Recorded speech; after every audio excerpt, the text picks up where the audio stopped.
సుమన్ టీవీలో మీ business promotions కోసం ఈ కింది నెంబర్ను సంప్రదించగలరు.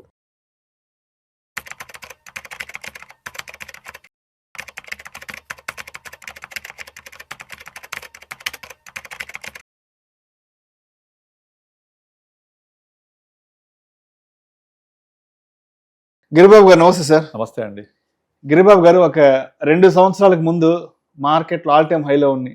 ఏది 2024 ఆగస్టు సెప్టెంబరు ఆ టైంకి విపరీతమైన ర్యాలీలో ఉంది, విపరీతమైన బుల్ ర్యాలీలో ఉంది మార్కెట్. అప్పుడు చాలామంది ఏం చేశారంటే అంటే మనకి మార్కెట్ ఇవ్వాల్సిన రిటర్న్స్ కంటే మంచి the best returns, better returns ఇచ్చేసింది కదా.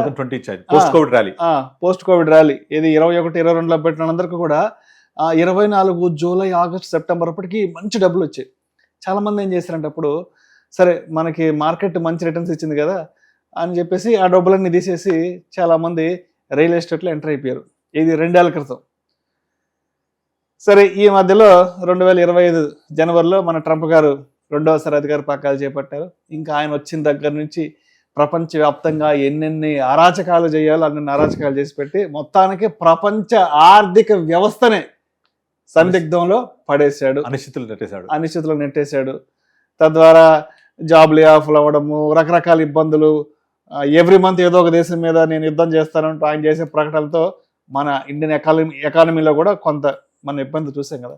సో ఇప్పుడు ఇక్కడ రియల్ ఎస్టేట్ కూడా పడిపోయింది కాబట్టి మరి ఏంటి, మరి అప్పుడు ఉన్న డబ్బులు తీసేసి తెచ్చి ఇక్కడ పెట్టేశాం కదా, మరి ఇప్పుడు ఈ మార్కెట్ కూడా బాగలేదు కదా, మరి ఏంది అసలు సిచ్యువేషన్? యాక్చువల్గా ఎప్పుడైతే మీరు ఒక ఇన్వెస్ట్మెంట్ని ఒక ప్రోడక్ట్ లాగా చూస్తారో ఇదే ప్రాబ్లం. సో అప్పటిదాకా 2020కి ముందు వరకు స్టాక్ మార్కెట్ అంటే పరిచయం లేని వాళ్ళు కూడా స్టాక్ మార్కెట్ పండితులు అయిపోయారు. స్మార్ట్ ఫోన్ ఉన్న ప్రతి ఒక్కళ్ళు ఇన్వెస్ట్ అయిపోయారు. అంతకు ముందు వరకు మనకు తెలిసింది gold, real estate, bank, post office, insurance policy, ఇది మాత్రం తెలుసు. అన్ని ట్రెడిషనల్ ఇన్వెస్ట్మెంట్స్ వరకే తెలుసు. 2020 అందరికీ ఒక కొత్త ఆర్థిక పాఠాలు నేర్పించింది. ఒకటి 2 నేర్చుకున్నారు. ఒకటి, నేను ఈరోజు హ్యాపీగా ఉంటే చాలు, రేపు పొద్దున్న నేను ఏమైతే నాకు అవసరం లేదు. 2, నా దగ్గర డబ్బులు ఉన్నాయంటే క్విక్గా మనీ చేసుకోవాలి. బికాస్ నా అలవాట్లు, నా రిక్వైర్మెంట్స్ అన్ని ఫాస్ట్గా వస్తున్నాయి, ఎక్కువ కావాలి కాబట్టి. అప్పుడు కొత్తగా పరిచయం అయింది స్టాక్ మార్కెట్. ఆ స్టాక్ మార్కెట్ని ఒక సంపద సృష్టించే యంత్రంగా, సంపద సృష్టించే మెషనరీగా కాకుండా దాని ఒక ప్రోడక్ట్గా చూశారు. అలా ప్రోడక్ట్ చూసిన అందరికీ ఇదే ప్రాబ్లం. వాళ్ళందరూ ఏం చేశారు, 2021 నుంచి 22-23 వరకు వెయిట్ చేసి 24లో ఇక మార్కెట్ వెళ్ళిపోద్ది, మోడీకి అదే లాస్ట్ ప్రైమ్ మినిస్టర్కి ఫుల్ మెజారిటీ రాకపోయినప్పటికీ అది ఒకే రోజు రియాక్ట్ అయింది, నెక్స్ట్ డే నుంచి పెరుగుతూనే ఉంది. అంటే మార్కెట్ యాక్చువల్గా ఒక ట్రెండింగ్లో ఉన్నప్పుడు ఏ బ్యాడ్ న్యూస్ పట్టించుకోదు. ఇప్పుడు రీసెంట్గా డౌన్ ట్రెండ్ ఉంది కదా, ఏ గుడ్ న్యూస్ పట్టించుకోదు. ఇండియా జీడిపి 7.8% వచ్చింది, జిఎస్టీ కలెక్షన్ 2 లక్షల కోట్లు దాటిన నెలకి అన్నా పట్టించుకోదు, బికాస్ ట్రెండ్ ఈజ్ డౌన్. అప్పుడేమో ట్రెండ్ అప్వర్డ్. ఇది స్టాక్ మార్కెట్ యొక్క లక్షణం. ఇది కనుక 2024 వరకు అప్రతిహతంగా విపరీతంగా పెరిగిపోయింది కదా. పెరిగిపోయినప్పుడు ఎంటర్ అయిపోయారు చాలామంది, ఏది కొత్తగా ఎంటర్ అయిన వాళ్ళైతే చూస్తున్నారో అసలు మార్కెట్ పెరగలేదు 2 ఏళ్ల నుంచి. అండ్ అప్పటిదాకా ముందే ఇన్వెస్ట్ చేసిన వాళ్ళు, ఆ హై మార్కెట్ చూసిన వాళ్ళు ఏం చేశారు, చాలామంది నాకు తెలిసిన వాళ్ళు, ఇంకా మార్కెట్ ఇక 22% వచ్చింది, ఇంతకుమించి ఇక రాదు, ఇది ఆల్ టైమ్ అయిపోద్దని తీసేశారు. తీసి మళ్ళీ వేరే చోట పెట్టాలి. వేరే చోట పెట్టేస్తే real estate is the next investment. ఆ రియల్ ఎస్టేట్ పెట్టిన వాళ్ళంతా ఇప్పుడు ఏమైంది, 2 ఇయర్స్ నుంచి స్ట్రక్ అయిపోయినారు.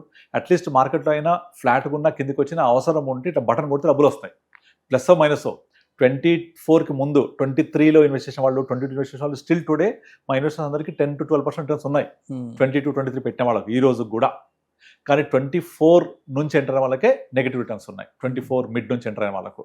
బట్ 24 బిఫోర్ 23, 22 అందరికీ కూడా 12-13% ఉన్నాయి. అయితే ఎవరైతే అప్పుడు 22 ఉన్నప్పుడు తీసి రియల్ ఎస్టేట్కి ఎంటర్ అయ్యారో వాళ్ళందరూ అనుభవిస్తున్నారు. లిక్విడిటీ లేదు, అమ్ముదాం అంటే కొనేవాళ్ళు లేడు. అండ్ అప్పుడు వైట్ మనీ పెట్టాము, ఇప్పుడు బ్లాక్ మనీ ఉంది. సో అప్పుడు మనం మ్యూచువల్ ఫండ్ నుంచి తీసి ఒక 2 కోట్లు పెట్టి ఒక క్లయింట్ ఒక 3 ఎకరాలు ల్యాండ్ తీసుకున్నాడు. అందులో 2 కోట్లు పెట్టి 2 ఎకరాలకు సరిపడా ల్యాండ్ డబ్బులు ఉన్నాయి. ఇంకొక 1 crore లేక అప్పు చేసి మరీ తీసుకున్నాడు. ఇప్పుడు ఈఎంఐ కడుతూ ఉన్నాడు. ఎంతైంది మీ ల్యాండ్ అంటే, మేము 3 కోట్ల కొన్నది, ఇప్పుడు కనీసం 2.5 కోట్లు ఎవరు అడగట్లేదు. కానీ మీరు 3 కోట్ల కొనలే, లోన్ పెట్టి కొన్నారు కాబట్టి ఇంకెక్కువనే పెట్టి కొన్నారు. మీరు లోన్కి కట్టి ఈఎంఐ యాడ్ చేయాలి కదా. మరి తీయాలంటే తీయగలుగుతారా? మీ వైట్ బ్లాక్ అయింది కదా, ఇప్పుడు వస్తుందా? ఎందుకంటే మీరు కొన్నప్పుడు రిజిస్ట్రేషన్ వాల్యూ ఎంత? ఇప్పుడు 24లో ఒక 2 crores వైట్ మనీ తీసి కొన్న ల్యాండ్, రిజిస్ట్రేషన్ ల్యాండ్ కనీసం 40-50 lakhs కూడా చేయించలేదు వాళ్ళు. అంటే రిమైనింగ్ అంతా వైట్ని బ్లాక్ చేసుకున్నట్టే కదా, అది కనీసం కూడా ఆలోచించారు. పోనీ ఇప్పుడు ఈ వాల్యుయేషన్స్లో తీయాలా అంటే కొనేవాళ్ళు లేడు, పోనీ నాకు అట్లీస్ట్ వైట్ వస్తుందంటే రాదు. ఈ సైకిల్స్ అనేవి ప్రతి ఇన్వెస్ట్మెంట్కి కూడా అసైన్ అయ్యి ఉంటాయి. మీరు రియల్ ఎస్టేట్ తీసుకోండి, స్టాక్ మార్కెట్ తీసుకోండి, గోల్డ్ సిల్వర్ తీసుకోండి, ప్రతిదీ కూడా సిక్లికల్గా ఉంటుంది. ఇది అర్థం చేసుకొని మన నీడ్ ఏంటి, గోల్ ఏంటి, రిక్వైర్మెంట్ ఏంటి, దాని తగ్గట్టుగా అసైన్ చేసుకోవాలి. ఇప్పుడు చాలామంది ఇన్వెస్టర్కి వస్తుంటారు, ఒక్కొక్కళ్ళు ఈ లాస్ట్ 3 years క్రితం వరకు ల్యాండ్ కొన్న వాళ్ళు మేము 50 లక్షలు కొనగానే 80 లక్షలకు అడిగారు, నేను ఇవ్వలేదు అప్పుడు, ఇవాళ నా 50 లక్షల ల్యాండ్ 40 లక్షలకి అమ్ముదామని కొనేవాళ్ళు లేడు. మరి ఇప్పుడు కనీసం మ్యూచువల్ ఫండ్స్ తగ్గినాయి కదా, మీరు ఒకవేళ అమ్మాలనుకుంటే బటన్ కొడితే కనీసం లో వాల్యూ హై వాల్యూ డబ్బులు వస్తాయి కదా, బయట వస్తుంది కదా. కానీ రియల్ ఎస్టేట్లో 40 లక్షలకు అమ్ముదామన్నా కొనేవాళ్ళు లేడు. అంటే మీకు ఆ అత్యవసర పరిస్థితుల్లో కనీసం కూడా ఉపయోగపడవు అవి, అవునా? సో మరి కోవిడ్ నుంచి నేర్చుకున్న పాఠాలు ఏంటి? మనకి ఇమీడియట్ మనీ కావాలి, అవసరానికి దగ్గర పట్టుకోవడానికి ఎమర్జెన్సీ ఫండ్ ఉండాలి, ఇవన్నీ పోయినాయి. సో ఈ సిక్లికాలిటీ అనేది ప్రతి అసెట్ క్లాస్కి అసైన్ అయ్యి ఉంటుంది. కనుక అది అర్థం చేసుకొని మనము మన గోల్ ఏంటి, నీడ్ ఏంటి, రిక్వైర్మెంట్ ఏంటి, దాని ప్రకారంగా ఇన్వెస్ట్ చేసుకుంటూ రావాలి.